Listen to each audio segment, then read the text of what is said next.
What is up, everybody? Dan the Fireman here. We're going to be going over why I believe the Honda Rebel 500 is the perfect beginner motorcycle out there right now, 2019.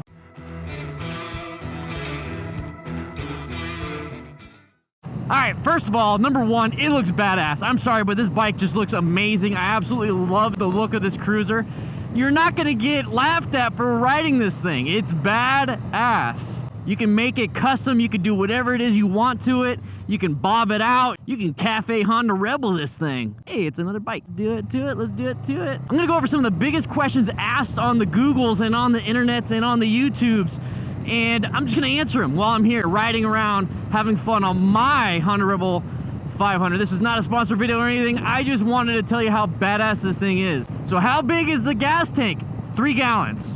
How many headlights does it have? It has 1. How many mirrors does it get when you first buy it? It's got 2 hand grips, 2 levers, 1 speedo, no tachometer, no gear indicator. It's got a locking gas cap, mid controls, the miles per gallon. The 500 has 67 miles per gallon. The 300, bugs. The 300 has 78 miles per gallon. That is insane. How many cc's does it have? 471 cc parallel twin with the 6-speed, boys. How much does it cost? The Rebel 500 is $6,200. The 300 is $4,500. How tall is the Honda Rebel? It's 27.2 inches. My wife can flat foot this thing and she's 4'11". Can you get ABS on the Honda Rebel 300 or the Honda Rebel 500? Yes, you can. I have the ABS on this Honda Rebel 500, but you can get it for the 300 also. Did I also mention that it is liquid cooled and fuel injected? No carburetors to worry about, bros. So customization has just started. Go, you have the right of way, buddy. Customization has just started. So like I mentioned, it doesn't come with a gear indicator, but I bought this little thing. Link will be in the description, but I bought it for like 20 something bucks. Plug and play, good to go. I used some black Sugru to match it all up. Can't even tell. Love it. Also, I found a company that does crash protection. So there's an engine guard that they produce, and there's actually an exhaust guard that they produce. I had to go find an engine guard on eBay that came from Taiwan. It's not the greatest, but T-Rex Racing makes some, it looks like it's some good stuff. I can't wait to buy the guard for the exhaust, because, man, my wife, she dropped the bike a little bit, caused a little bit of damage, but not a big deal, and they come out with some cool sliders out there. But slowly but surely, there are companies making stuff for this bike. It just so happens this bike is brand new. The Rebel isn't, but the new 2017s and forward is this whole new model, this whole new idea of a badass cruiser. And I absolutely believe that this is the perfect beginner motorcycle. Price range, everything. So why do I believe it is perfect? Why do I believe that this bike is perfect? The ergonomics are amazing for us short people. So the people that are vertically challenged, it's amazing. I'm able to obviously flat foot it because my wife can. She's 4'11". I'm sitting on this thing. I'm 5'6", I'm not gonna tell you my weight. I got a 30-inch inseam, and I got a nice bend in the knees. You know, it's not too crazy. I'm not stuck up here. Nice bend in the knees on these mid controls, and I could easily flat foot it. Super comfortable. Like I said, 27.2-inch seat height.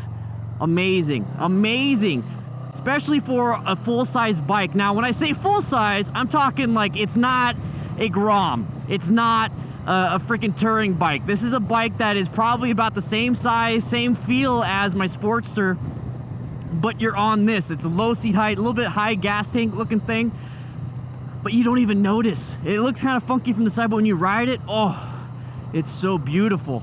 Like I said, you get this upright profile, which is great for learning, because when you first start learning to ride, you want to learn proper body positioning. So this right here puts you in that proper body positioning already, and you're good to go. Mid controls make it easy for you to put your feet down if you absolutely have to at a stoplight.